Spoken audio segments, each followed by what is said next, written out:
All right, good afternoon, everyone, and welcome to Fire Law Roundup for April 25th of 2022.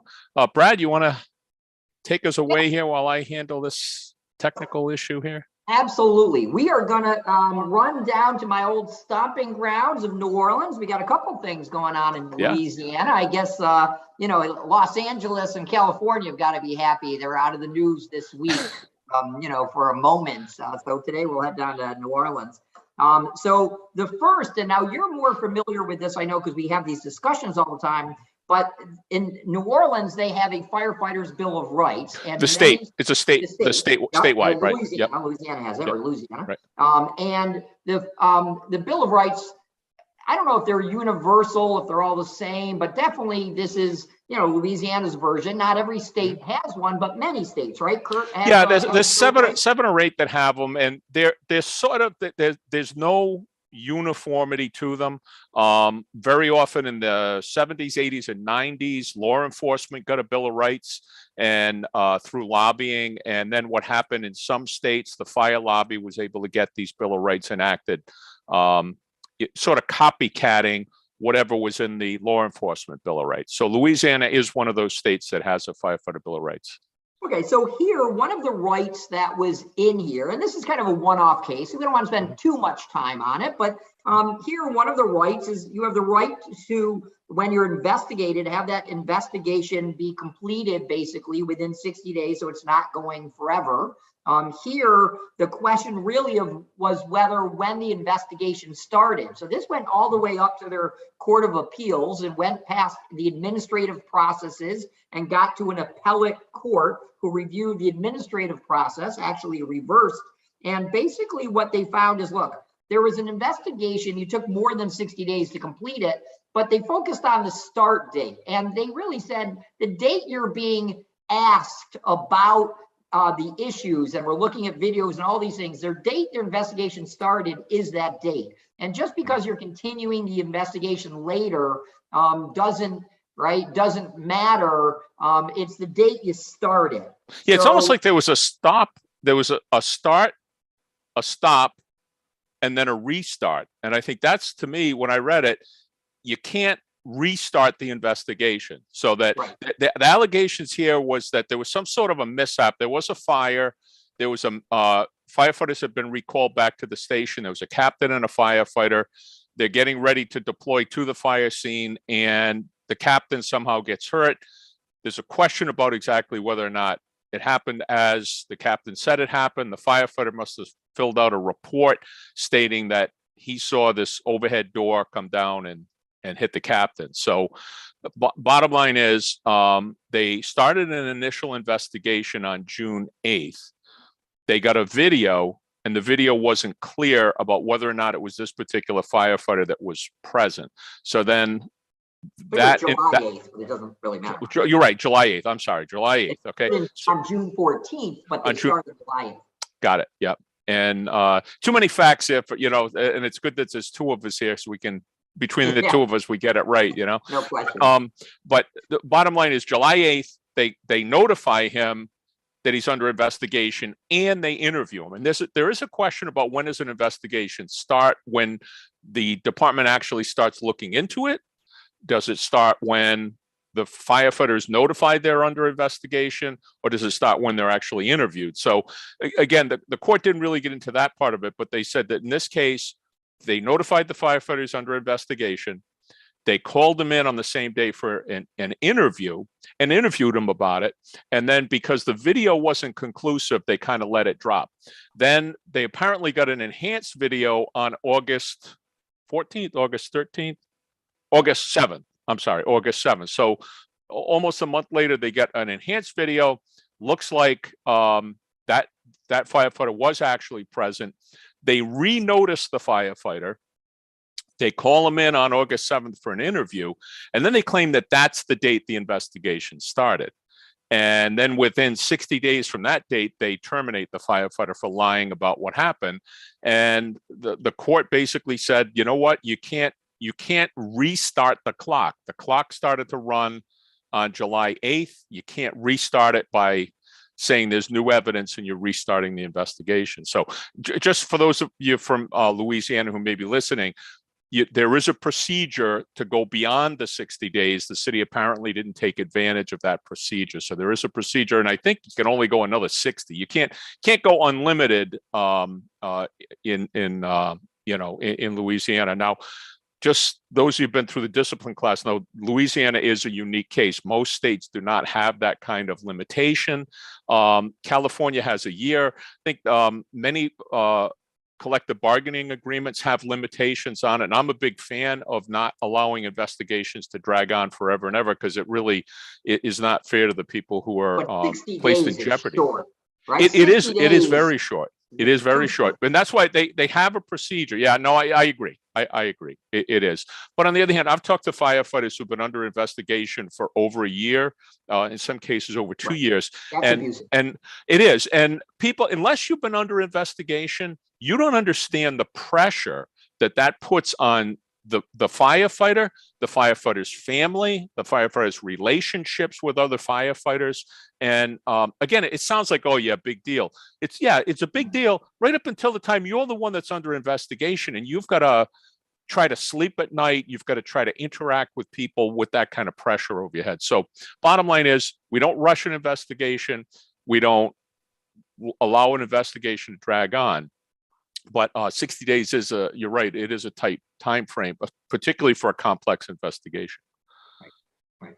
Okay. So that being said, frankly, where I thought some of this was going to go is almost to the Garrity stuff, which had nothing to do with this whatsoever. But the fact that, well, it could have, it could have.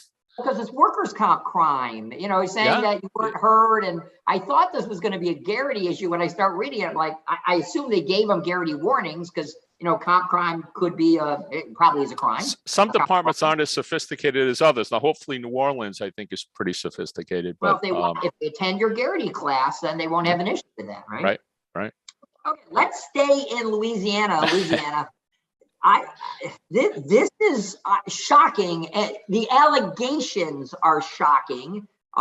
So here we have a class action lawsuit, meaning more than a few firefighters. And what they're claiming is that they are working well in excess, because I went into the complaint, pulled out the 2 allegations of times. They are almost working double in some pay periods. The minimum number of hours and the maximum number of hours, and they're not getting paid overtime. So this is an overtime lawsuit. They went to a 14-day pay period. And as many of our viewers know, at least a career know, that there are several different options for fire and police of pay periods. This is one of them. And this is in fact, I use this every so often. I like it. The 14-day, 108 or, and they're claiming, or 106, they claim, for example, in January of 21, in that 2-week pay period, they worked 240 hours, but were paid straight time. Now, and then I could see it happening once, right? But then 6 months later, in June, they worked 252 hours. So here's there's a couple things here shocking to me, if true, right? Clearly, and the complaint says, look, the employer must have known about it. They're getting paid, right? They're getting pay requests and they're only paying a certain amount out. I don't know if this is an oversight, but after it happened in January, why didn't the firefighters immediately protest, the union protest, and say, what is going on? How did this get to June that this wasn't corrected? And look, I don't have those facts, right? I didn't see in the complaint where it says we made this complaint, they refused, but it may be there, I just didn't see it. But I'm a little shocked this got to June, and I'm shocked they didn't resurrect it in both instances immediately with back interest, et cetera. As you should tell people, the violation, the costs of not paying overtime is not just the cost of not paying overtime, right? Huge penalties under FLSA. Yeah, they double. They essentially double, but then you multiply it by the number of people involved. And my understanding is it wasn't just those 2 weeks, those were representative of the 2 weeks, that they had they were not paying them overtime. It wasn't just those 2 weeks. They were not paying them overtime, and the firefighters were working in excess of the statutory minimum or maximum. So, I just don't know how it goes this long. Yeah, Bill Macarone covered this case. I covered it in my blog. Bill covered it in his. And I was talking to Bill about it. I said, we really ought to ask the people who've been through our class, what are the issues in this case? Because we talk about all this in our classes. And, I'd almost throw it out there, but I don't want to leave it till next week for folks to figure out. There's a number of important theories that can surface. And I'd ask the folks who've been through the class, maybe pause the video here and then kind of come back and listen to the answers, because there's a couple of them. Okay. Number one is whether or not this firefighter who filed the lawsuit is a captain. So one of the questions is going to be, is he an exempt executive? Is he subject to the white collar exemption? And just the fact that he's a captain doesn't necessarily mean he's hourly. It doesn't necessarily mean he's an executive. What it means is you have to look at his duties and figure out from there. There's some captains that perform duties that qualify as an exempt executive. Many more that are on engines and ladders that are really hourly employees. So that's sort of question number one. I'm not familiar with the Livingston Parish Fire Protection District number 5, although they have appeared in my database on a couple of occasions. And but bottom line is, if they have less than 5, and I don't know why it's instead of just saying 4 or fewer, they say less than 5 paid employees or paid employees in fire protection activities, they can take advantage of a thing called the small fire department exemption. So if you only have 1, 2, 3, or 4 firefighters, you don't have to pay overtime. So again, that could be a defense in this fire department. I don't know how many paid employees they have, but if they only had 4 paid employees, they have a total exemption from overtime. So that's one. The other one is the executive exemption. And then another thing that we talk about in the class is that if someone is an exempt employee, let's just say that this person qualifies, maybe they're in an administrative position or whatever, but they're qualified as an exempt employee, exempt from overtime. Do you lose the exemption because you pay them for extra hours beyond the hours that they're scheduled? For example, like this would be, like when I was in Providence, I was considered an exempt employee, but if I worked an additional shift, they paid us straight time. Yeah, I thought the answer to that was no. It's definitely not. It's definitely not an automatic loss, because you can have exempt employees and continue to pay them beyond their salary if you want. That's a benefit, right? And that doesn't subject you to the overtime requirement. Exactly. Well, the big test there with executive and administrative and professional, basically the EAP exemptions, there's 2 tests: the duties test, which is what do they do, but the salary test. And the salary test, the question is, if you pay somebody, what's the definition of a salary? A salary is a set amount over a set period of time, that it doesn't fluctuate, go up and down.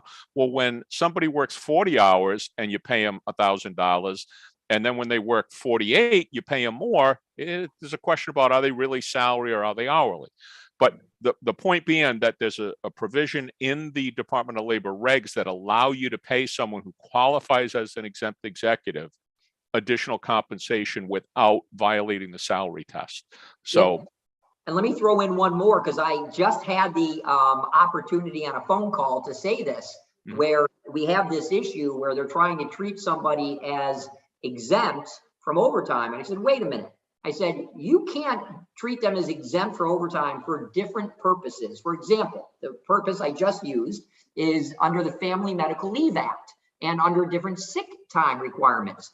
Exempt employees are treated differently. I said, but you're treating them there like an hourly under family medical leave, and in this case, under New York State sick leave. I said, you don't get to choose to treat them hourly here and then exempt here. I said, my bet is, as I had this discussion literally not long ago, as I had discussion, I said, I'm betting you're going to lose, because the court's not going to side with the higher of the 2 choices, the better for you. New York State, most states, pretty employee friendly. I said, you can't parse the laws and say, yeah, you're exempt here, not here, and keep the benefit. And subsequently, about 10 minutes after, they called me and they said, we're going to take care of it. So, but point being here, you better look at family medical leave. You better look at any other law that talks about other benefits where you take an exemption because they're exempt, or you don't give them, the benefit of.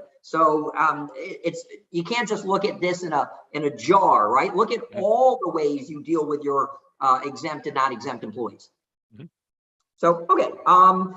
Well, let's get out of Louisiana, though I love New Orleans. How about Idaho? Yeah, let's go to Idaho. Why not? Go to Idaho. So there we have a fire district, and this is the fire district suing the union, and this deals with the dismissal of a probationary firefighter. And my big note here is Curt's probably better at talking this one because you raised a great issue. You might as well go with it.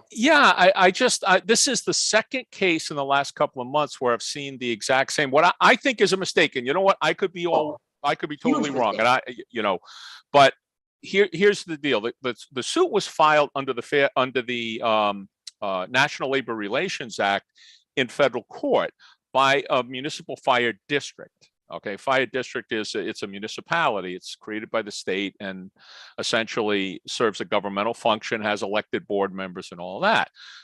Well, the problem is that the National Labor Relations Act does not govern public sector collective bargaining. That is governed by state law, and there is a state law under which the IAFF Local 505 was designated as the exclusive bargaining agent for the Mica Kidd Island Fire Protection District. So at any rate, the allegations in the lawsuit are that the case is governed by the National Labor Relations Act, and I don't know how it would be. It should be brought in state court under state law collective bargaining statutes. So that was the issue that kind of popped out to me. The underlying issue, whether or not now we're going back under state law, whether or not the Idaho Right to Work Act somehow prohibits you from having different classes of employees in the same collective bargaining unit, such as probationary and non-probationary. And that, I mean, we all should have a probationary period. 6 months can be extended to 12. I mean, that's common. Yeah, I agree. But in some states that there's an agreement. It's in the agreement that probationary members are not members of the bargaining unit. They don't enter the bargaining unit until. Right. So again, New York. Right. There may be a legitimate issue at the center of this that I'm not really prepared to discuss, but about whether or not under Idaho law, you can have two classes of employees, protected and unprotected, when it comes to right to due process, expectation of property interest, and so on in the employment. So, but essentially, I think the bigger question, and the question that is going to have to be addressed up front, is whether or not they sued under the right law in the right court. I don't think they did, but who knows? And my bet is this doesn't get dismissed. It gets dismissed without prejudice, and they're allowed to replead back in federal court. Could it have been a statute of limitations issue? I didn't think so, but I'm wondering whether maybe they pled something they didn't know because they had to take a stab at it. It could be. I think, public sector collective bargaining is different than regular collective bargaining. Collective bargaining in the private sector is all under the National Labor Relations Act.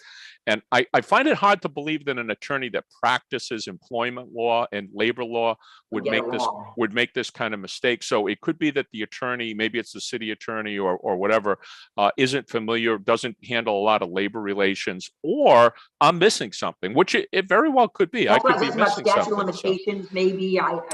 It could be. I think that's to try to get yourself under the National Labor Relations Act is a real stretch. Yeah. At any rate, I guess we'll see how it plays out. But I really should go back. We had another one. In fact, let me just click on my link here. We had another one that I covered in January of this year, out of I believe it was it New York? Yeah, under New York. that had a similar thing where they sued under the National Labor Relations Act. That was the Eastchester Fire District. Oh yeah, which is in Westchester, New York. Eastchester's in Westchester. We had the same conversation. Oh my God. That's well, my son did an interview at Boston College, and you know, when you do the not an interview, a campus visit, and the first thing they tell you is, first of all, Boston College is not a college, it's a university, and second of all, we're not in Boston, we're in, I think, Newton or I forget what. Yeah, so we're not Boston College is not a college, and it's not in Boston. So at any rate. But Eastchester's in Westchester. I'm sorry. Oh yeah. Boston College, for nothing having to do with this, Boston College has one of the best creamery ice cream stands. It's famous. I went to Brandeis, which was next door, so we always went there for ice cream. Okay. Anyway, we'll see a court decision. Presumably, we'll see a motion to dismiss. But who knows? Or change of venue and replead. It could go a lot of ways depending on the flavor of the. So here's the one I want to hear about. This is the New York case.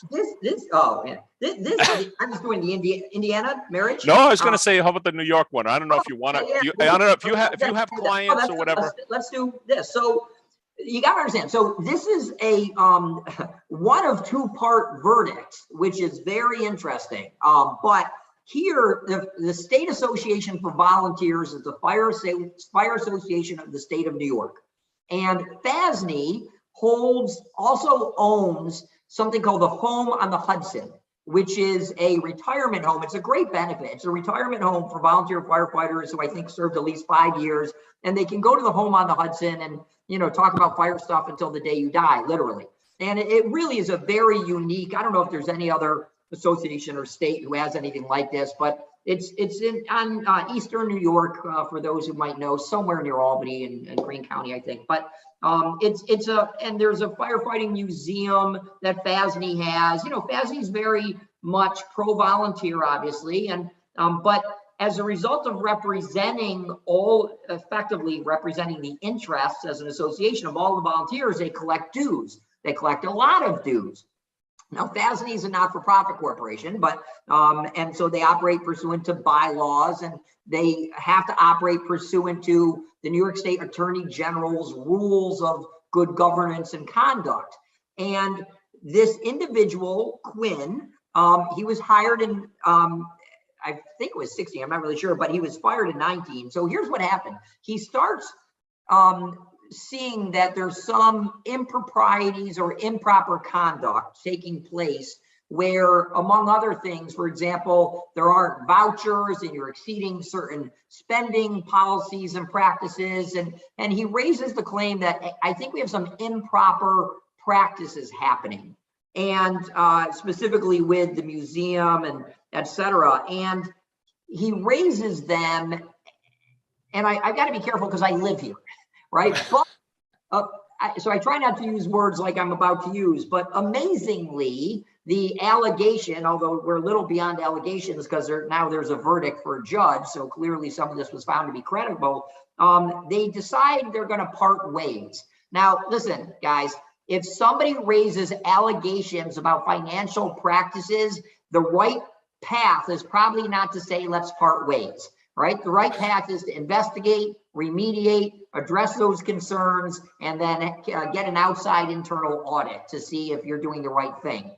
This would not have been how I would have advised FASNY to do this. I'm not going to comment on the advice they received because I don't know what they ultimately received, but this is not the right path. So ultimately, they decide we're going to enter into an agreement, or they propose to enter into an agreement, which would be his voluntary separation, and they proposed a confidentiality agreement as part of this. Also would not be what I would be proposing, because I'm not sure that's legally enforceable when you raise violations of a not-for-profit corporation, which again should be audited and is subject to audit, et cetera. I'm not sure I'd be trying to silence an employee about their financial propriety concerns. Nonetheless, he doesn't sign it. And he says he's not going to be silenced necessarily, but they end up then giving him bad employee evaluations, and ultimately he's terminated. Again, not the way I would advise doing this, because, and I want people to understand, I mean, look, theft is very, and this wasn't a theft issue, this is just improper practices, but when you have somebody as a general matter, we'll get back to this in a second, when you have somebody as a general matter raising financial concerns, this is not the right, would not be the right approach. And what he alleged is a number of issues, right? He alleged one, breach of contract. Now and that's a very important thing. He's got a contract to, right? So in New York State, we are at-will employees, meaning you can terminate me for any cause or no cause at all. You don't need to say why you're terminating me. But here he had a contract, which meant you can only fire him as a result of the contract. Now, I don't know what the contract said. Maybe it incorporated something about poor performance, because that's what I'm trying to link the employee evaluations or not. But in any event, he said, one, you breached my contract by firing me, and the court agreed and awards him over $300,000, almost $400,000 for breach of contract. But this ain't over. Now they're going back on the retaliation claim, and the judge is going to take testimony on whether he was retaliated against and for bringing these to light. And if it was me, I'd be settling now. I would not want that testimony to go forward and become public record, but his lawyers ultimately are, if I was his lawyers, I'd be like, we're going to trial. And I know this judge from her decisions, and sharp judge. I don't always say that about judges, but this judge is not an exception, but is a very keen mind. In any event, where they're now going back on the retaliation, and this could be significant punitive damages. This is not a municipality where they're exempt from punitives. They're not for profit. The sad thing here is their money is all the firefighters, right? All the fire departments who pay into them. And as a result, look, in a not-for-profit corporation in New York, and probably universally, every director and officer owes a duty of loyalty and good faith to make sure that they do not waste corporate funds and that they protect the corporate assets. And your failure to do so is a breach of your legal duty of good faith and towards the corporation. The attorney general can prosecute you. So what I'm bringing up here is when this guy's done, the attorney general might not be done, and they may send the controller and then the criminal end is the attorney general in to prosecute. This probably isn't going to be the last of it, depending on what the specific allegations were. And look, they're not horrible. It's not that people are stealing money. It's that bad accountability, et cetera. But it's the retaliation that makes you think, if it wasn't that bad, why are you going after the individual like this? Why didn't you just correct it and let it be? And that's the real problem here. And that's what may raise the controller, state controller, and attorney general to start knocking on the door. But this ain't over. This ain't over because they're going back to court on retaliation. And then you can bet you're going to see the state get involved. This is too big, too rich, and too public of an organization. And I got to say something. This is the worst thing to happen to the fire service. It's bad enough when Joe Firefighter steals money, and it's, not Joe the plumber, but it's Joe the firefighter who stole money. But when the Firefighters Association has any allegations, both of improper practices and then retaliation because you raised something about improper practices, this is not good. It's not good for the fire service. So I hope that FASNY reacts positively to this negative press and turns some things around. This kind of connects with an issue that's kind of close to my heart, and we talk about it in a lot of my classes, and I'm not sure what we do about it, but it's the fact that when you don't like somebody, okay, for whatever reason, you don't like somebody, you look at what they're doing in a certain light. And when you like somebody, you look at it a little bit differently. It's almost like there's a switch in our brains on some of this stuff. But when someone is being viewed as not being a team player, and not going along for what some people perceive as the betterment of the organization, then a lot of what they're doing can be kind of written off as toxic employee. Exactly. You're exactly where we're going.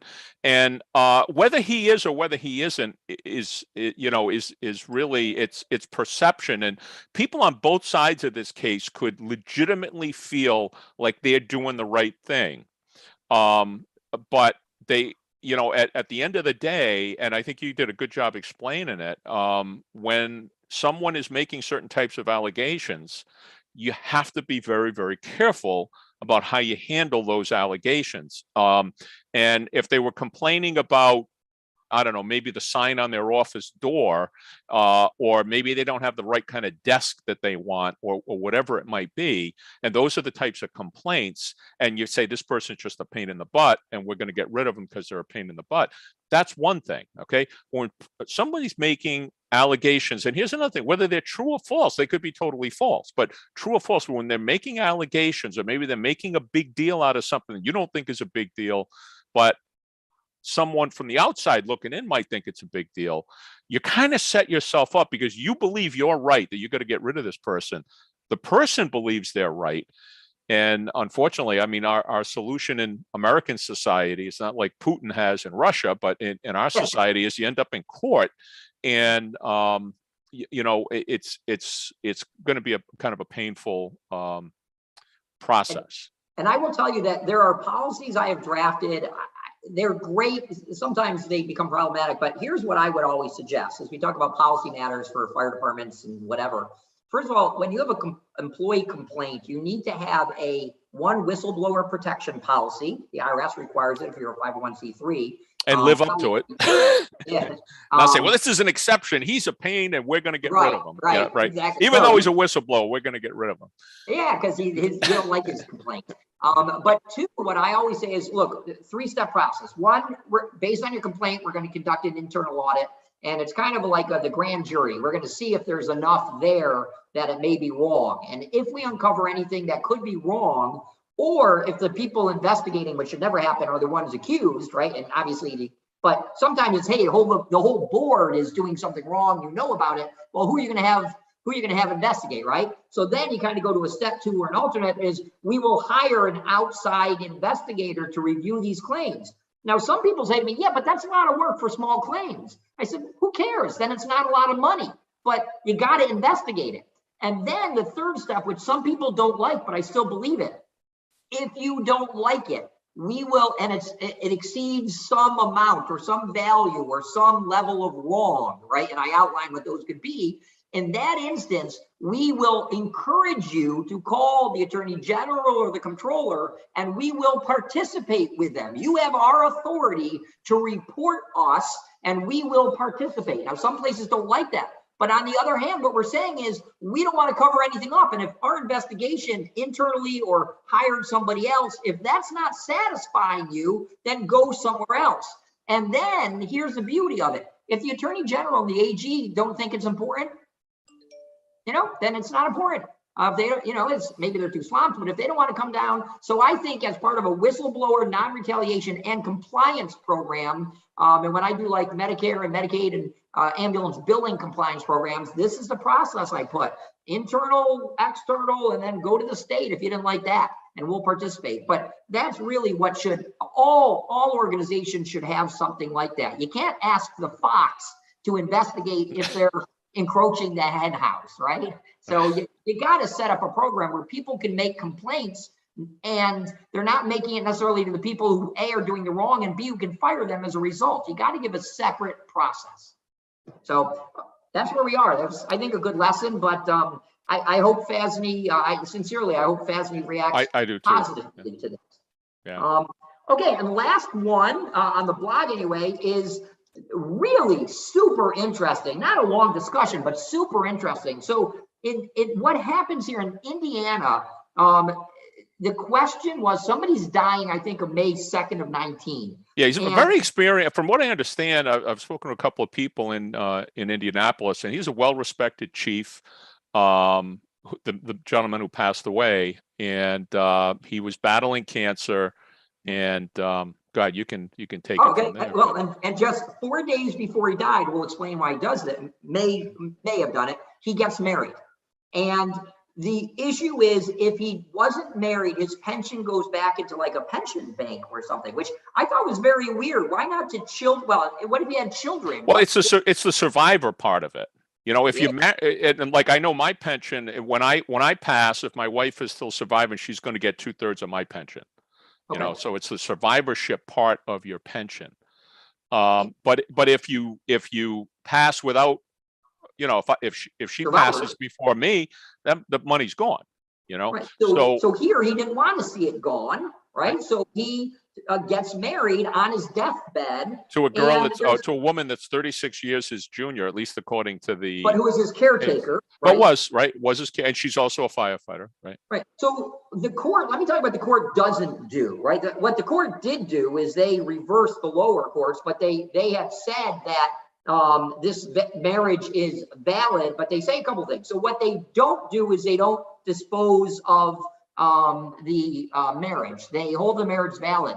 But what they reckon, and they also don't deem him incompetent. There's a question of whether he had the competence. And by the way, this is the estate who seeks to have the marriage annulled. I don't get that at all. I don't either. It's his kids, I believe. Well, that would make sense if it went. Well, but they wouldn't get the money though. But then that makes no sense. Right. That's well, there may be, and again, there may be things that aren't in the case that we're not aware of. There may be benefits that now that because she's his surviving spouse, there may be other things that she's not going to be entitled to that wouldn't go to the kids.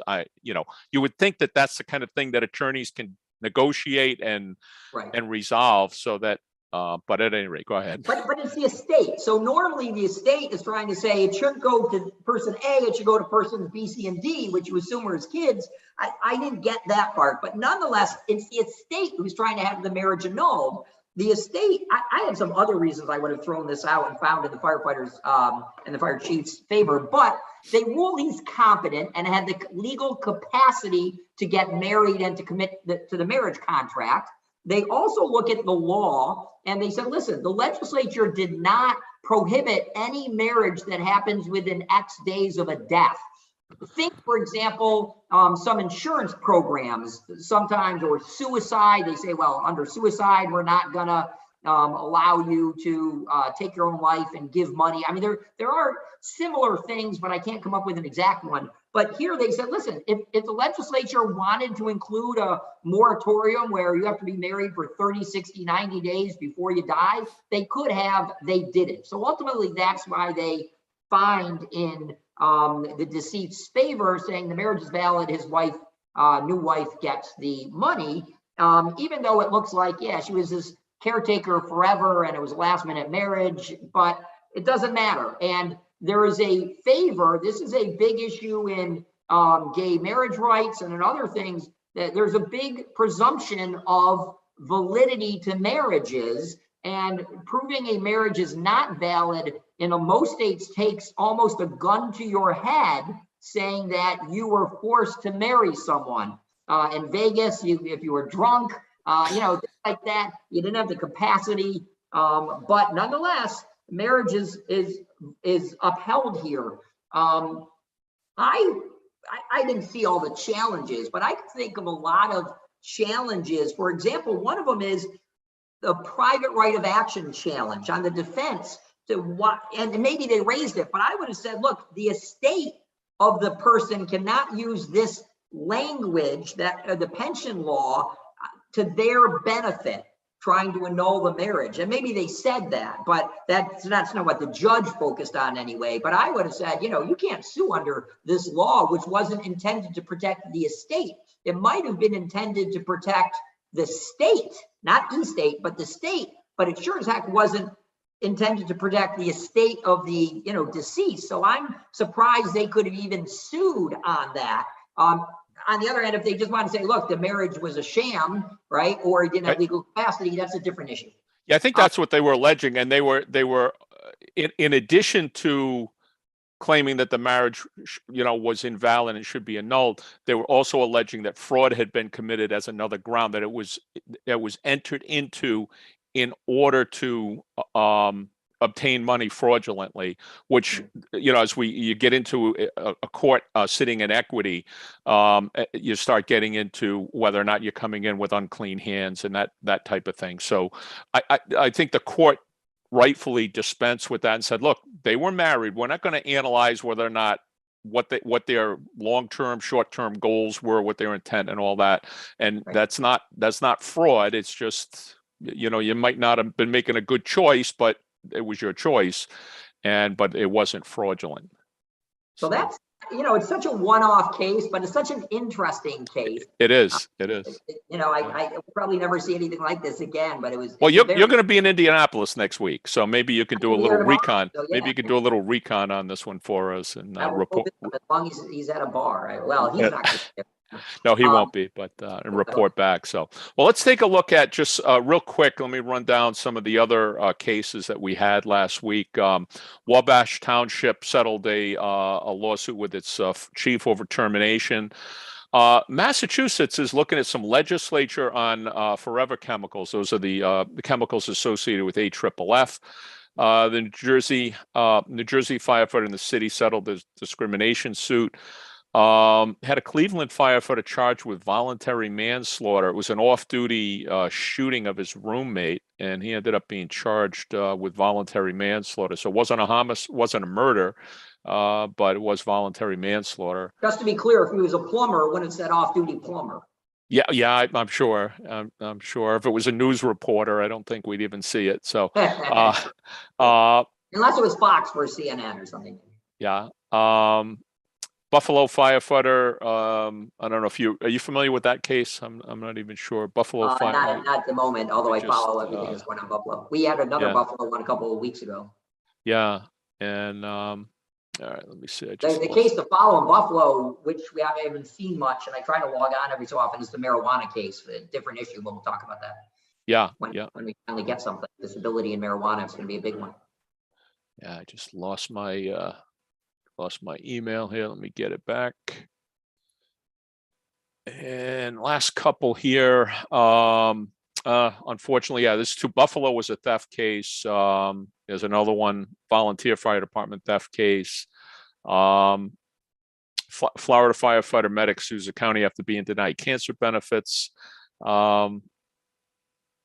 Here's one. It's not a firefighter specific case, but it's a lawsuit that I think we don't have this problem in Rhode Island, but it has to do with a long train, and somebody's house caught fire, and the fire department was prevented from getting across the railroad tracks due to a long train. And I guess they're suing the train company on that. It's a tough road to hoe. I don't see that happening. Yeah, it's in Stamps, Arkansas. So they're suing, the family is suing the Union Pacific Railroad because their train blocked the path of firefighters. So interesting case. You know, up here, everything's either on bridges or, you know, some sort of overpass, underpass. So we don't have that, but I know in New York, especially like places like Coxsackie, New York, and some others, where they will literally have one firehouse on one side of the tracks and another firehouse on the other side of the tracks for that purpose. And the firehouses might be, you know, hundreds of feet apart, but separated by railroad tracks. It's not uncommon here. Yeah. So we'll kind of keep an eye on that. And I'm not sure if it might even be the insurance company that's suing the railroad on that. So. But that's it for another edition of Fire Law Roundup. All right. Tell your friends to sign up. Oh yeah, please. Thank you. First of all, thank you if you've watched all the way to the end, and please sign up, please subscribe, please like, but more importantly, subscribe. We're trying to get up to 500 subscribers. We're up to 255 last time I checked, so we're a little over halfway there. I'm going to give out a free copy of my new book, the 4th edition, once we get to 500. So looking forward to doing that. And again, really, if you haven't already, please subscribe.